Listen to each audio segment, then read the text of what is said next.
Xonanda Ruxshona haqida xabarlar tarqaldi va keng muhokamalarga sabab bo'ldi. Ruxshona ko'ziga yosh olib otasiga murojaat qildi, samimiy e'tirof bilan. Assalomu alaykum qadrli tomoshabin, kunning tezkor xabarlarini o'tkazib yubormaslik uchun video ostida like tugmasini bosishni hamda obuna bo'lishni unutmang. Ruxshona mehmonda ko'rsatuvda Indira bilan suhbatda yurakdan chiqqan so'zlar bilan otasiga murojaat qildi. Xonanda Ruxshona mehmonda ko'rsatuv boshlovchisi Indira bilan bo'lgan suhbat chog'ida ko'z yoshlarini tiya olmadi. Intervyu davomida u yurakdan chiqqan samimiy so'zlar bilan otasiga murojaat qildi. Ruxshona shunday dedi: "Men otamning tinch oilasini buzishni xohlamayman albatta.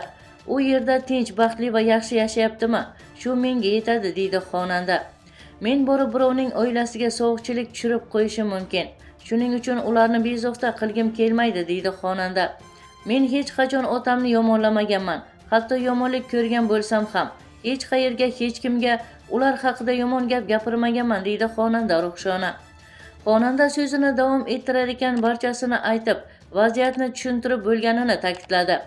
Shundan so'ng u yana shunday dedi: "Bilaman, otam albatta bu ko'rsatuvni ko'radilar. Buni ko'nglim sezmoqda. Faqat shuni aytamanki, onash qizim baxtli bo'lsin, hayoti chiroyli bo'lsin deb duo qilib qo'ysalar bo'ldi", deydi xonanda Ruxshona. "Axir otaning duosi ham muhim. Pinhona duo qilib qo'ysalar bo'ldi", deydi xonanda. Shu so'zlar bilan Ruxshona ko'ziga yosh oldi va intervyuni hayajonli holatda yakunladi. Qadrli tomoshabin, sizga yetkazmoqchi bo'lgan xabarlarimiz shundan iborat edi.